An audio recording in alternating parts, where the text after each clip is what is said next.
بسم اللہ الرحمن الرحیم اللہم صلی علی محمد و آلہ و اطرتہ بعدد کل معلوم لک۔ ماہ رمضان المبارک کی آمد ہے۔ اپنے اندر ماہ رمضان المبارک بے شمار برکتیں سمیٹتا ہوا آ رہا ہے۔ ہر سال کی طرح رب کائنات اس سال بھی ہمیں اس ماہ مقدس کی اپنے فضل سے توفیق عنایت فرمائے گا۔ تو ماہ رمضان المبارک کے اندر بندہ مومن کو کیا کرنا چاہیے؟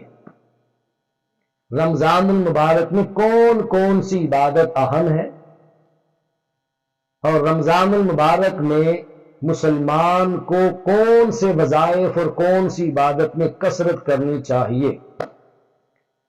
تو یاد رکھیں، وہی باتیں بتاؤں گا جو باتیں تاجدار کائنات سرور انبیاء صلی اللہ علیہ وسلم کی سنت مبارکہ ہے اور جن پر میرے آقا عمل پیرا تھے۔ دن کے اوقات میں تو ظاہر ہے روزہ رکھیں گے اور روزے کے ساتھ 5 نمازیں ادا کرنا یہ تو ہر حال میں بندہ مومن پر فرض ہے، لازم ہے۔ دن کے اوقات میں 5 نمازوں کی باجماعت پابندی کریں اور روزے کو احسن طریقے سے نبھائیں۔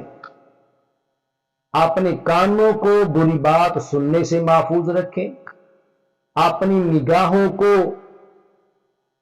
برائی دیکھنے سے محفوظ رکھیں، اپنی زبان کو گالم گلوچ اور فحش گوئی سے محفوظ رکھیں، اپنے ہاتھوں کو لوٹ مار سے محفوظ رکھیں اور اپنے پاؤں کو گناہ کی طرف چلنے سے اور جانے سے محفوظ رکھیں، بچائیں۔ دن کے اوقات میں آپ روزہ دار رہیں اور 7 نمازیں 5 گانا باجماعت ادا کریں۔ اپنی زبان، اپنے کان اور اپنی نگاہوں کی صحیح معنوں میں حفاظت کریں۔ جب دن گزر جائے، رات آ جائے، تو پھر رات کے اوقات میں 2 وظیفے ہیں جو تاجدار کائنات سرور انبیاء صلی اللہ علیہ وسلم کا معمول تھا، میرے آقا کی سنت بھی ہے اور امت کے لیے تعلیم بھی ہے، اور بے شمار فوائد ہیں امت کے لیے اس تعلیم کے اندر۔ 2 کام رات میں کون سے کیے جائیں؟ نمبر 1، رات میں قیام کیا جائے۔ اللہ پاک نے بھی اپنے بندے کا قیام رات کو جو مولا کی بارگاہ میں کیا جاتا ہے اسے رب کائنات نے پسند فرمایا۔ رب ایسے بندے کو بھی پسند فرماتا ہے جو راتوں کو اٹھ کر اس کی بارگاہ میں قیام کرتا ہے۔ حدیث مبارکہ میں آتا ہے، امام بہقی نے شعب الایمان کے اندر روایت فرمایا ہے کہ تاجدار کائنات سرور انبیاء صلی اللہ علیہ وسلم نے فرمایا، جو بندہ تنہائی کے اندر اپنے مولا کی بارگاہ میں 2 رکعت نماز ادا کر لیتا ہے، اس حال میں کہ وہ نماز پڑھتے ہوئے اسے اللہ تبارک و تعالی اور فرشتوں کے علاوہ کوئی اور نہ دیکھ رہا ہو، اس طرح وہ 2 رکعت نماز تنہائی میں ادا کرتا ہے، تو رب کائنات ایسے بندے کے لیے دوزخ کی آگ سے نجات اور آزادی کا پروانہ لکھ دیتا ہے۔ وہ بندہ دوزخ سے آزاد ہے، اللہ نے لکھ دیا ہے۔ وہ جسے اللہ لکھ دے اسے کون مٹا سکتا ہے؟ یہ تو عالم ہے تنہائی میں 2 رکعت پڑھنے والے کا، اور جو ساری رات مولا کی بارگاہ میں قیام کرے اسے رب کتنا نوازے گا، اسے رب اپنی محبوبیت کا شرف عطا فرمائے گا۔ تو ایک بات ہے رات میں قیام کرنا، رمضان المبارک کی راتوں میں قیام کرنے کا تاجدار کائنات سرور انبیاء صلی اللہ علیہ وسلم نے اپنی امت کو حکم ارشاد فرمایا۔ یہ قیام نماز تراویح کی صورت میں بھی ہو سکتا ہے اور یہ قیام نماز تہجد کی صورت میں بھی ہو سکتا ہے۔ اور کتنا اچھا ہے کہ رمضان المبارک میں جب رات کا آغاز ہو تو بندہ مومن قیام نماز تراویح کی صورت میں کرے، اور جب رات کا اختتام ہو تو بندے کا قیام نماز تہجد کی صورت میں ہو۔ تہجد کا قیام بھی مل جائے اور تراویح میں قیام بھی مل جائے۔ ایک بات تو یہ ہے، یہ رب کی رضا کا سبب ہے، اور میرے آقا صلی اللہ علیہ وسلم صرف رمضان المبارک میں نہیں، آپ ہمیشہ نماز تہجد ادا کیا کرتے تھے۔ آقا دو جہاں صلی اللہ علیہ وسلم پر 6 نمازیں فرض تھی، نماز پنجگانہ اور نماز تہجد۔ وَمِنَ اللَّيْلِ فَتَہجد بِهِ نَافِلَةً لَكَ۔ اور دوسری بات، ایک تو رات میں قیام ہے، اور دوسری بات رات میں رب کا قرآن ہے۔ قیام بھی ہو اور بندہ مومن کے ساتھ قرآن بھی ہو، رمضان ہو پھر قیام ہو اور قرآن ہو، رمضان میں قیام بھی اور قرآن بھی، یہ دونوں باتیں جب مل جاتی ہیں تو مولا اپنے بندے سے بہت راضی اور خوش ہو جاتا ہے۔ روزہ ہو، رات کو قیام ہو، اور تنہائیوں میں بندہ مومن کی زبان پر رب کا کلام ہو، قرآن مجید ہو۔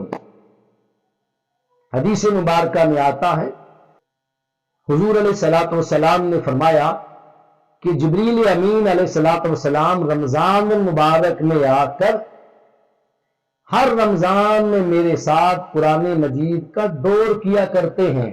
قرآن مجید کا، قرآن مجید جبریل امین علیہ السلام آقا دو جہاں صلی اللہ علیہ وسلم کو سناتے بھی تھے، اور میرے مصطفیٰ صلی اللہ علیہ وسلم کا قرآن سماعت بھی کرتے تھے۔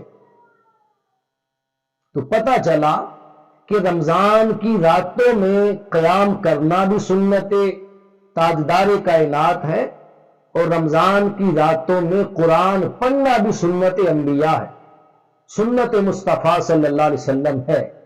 وہ جیسے میرے آقا کی سنت ہے، ویسے رمضان میں قرآن پڑھنا جبریل امین علیہ السلام کی بھی سنت ہے، کہ جبریل امین علیہ السلام حضور علیہ السلام کے ساتھ دور کرنے کے لیے قرآن کا آپ بھی تشریف لایا کرتے تھے۔ تو یہ قرآن، قیام اور روزہ، ان چیزوں کو رمضان المبارک میں مد نظر رکھیں۔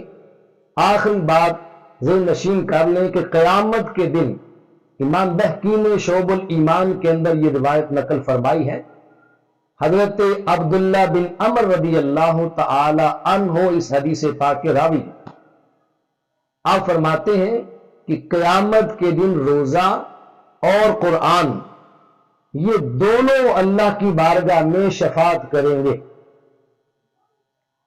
روزہ رب کائنات کی بارگاہ میں اس طرح آئے گا، عرض گزار ہوگا، مولا میں نے تیرے بندے کو دن بھر کھانے اور پینے سے روکے رکھا اور اسے نفسانی خواہشات کو پورا کرنے سے روکے رکھا، اے اللہ آج میں تیری بارگاہ میں اس بندے کی سفارش کرتا ہوں، تو میری سفارش کو اپنے اس بندے کے حق میں قبول فرما لے۔ اور قرآن مجید اللہ کی بارگاہ میں عرض کرے گا، مولا جب لوگ سو جاتے تھے میں تیرے اس بندے کو جو قرآن پڑھنے والا ہے اس کو راتوں کو نرم بستر پر سونے نہیں دیتا تھا، میں اس کو جگائے رکھتا تھا، رات کی تنہائیاں ہوتی تھی اس کے ہاتھ میں تیرا کلام ہوتا تھا اور اس کی زبان تیرے کلام سے رات بھر تر رہتی تھی اور جاری رہتی تھی، ساری رات یہ تیرا کلام پڑھتا رہتا تھا رمضان میں۔ تو اے اللہ آج میں تیری بارگاہ میں اس بندہ مومن کی، قرآن کی تلاوت کرنے والے کی تیری بارگاہ میں سفارش کرتا ہوں، تو میری سفارش کو اس بندے کے حق میں آج قبول فرما لے۔ تو حدیث پاک کے الفاظ ہیں، تاجدار کائنات سرور انبیاء صلی اللہ علیہ وسلم فرماتے ہیں، رب کائنات قیامت کے دن روزہ اور قرآن دونوں کی شفاعت روزہ دار اور قرآن پڑھنے والے کے حق میں قبول فرمائے گا، اور رب فرمائے گا فرشتوں تم گواہ ہو جاؤ، میں نے آج روزے کی شفاعت بھی قبول کی اور قرآن کی شفاعت بھی قبول کی، میں نے روزہ دار کو بھی بخش دیا اور قرآن کی تلاوت کرنے والے کو بھی بخش دیا ہے، فرشتوں ان دونوں کو میری جنت میں داخل کر۔ تو رمضان المبارک کا وظیفہ آپ نے دیکھا کہ رمضان میں روزہ ہے، رات کو قیام ہے، اور پھر زبان پر محمد کا قرآن ہے۔ رب کائنات ہمیں اپنا تعلق رب کے قرآن سے مضبوطی کے ساتھ وابستہ کرنے کی، اور راتوں میں قیام کرنے کی، اور رمضان کی قدر پہچان کے صحیح معنوں میں روزے نبھا کر رکھ کے اللہ کی رضا کے لیے اسے راضی کرنے کی توفیق اور سعادت نصیب فرمائے۔ وما علیہ الا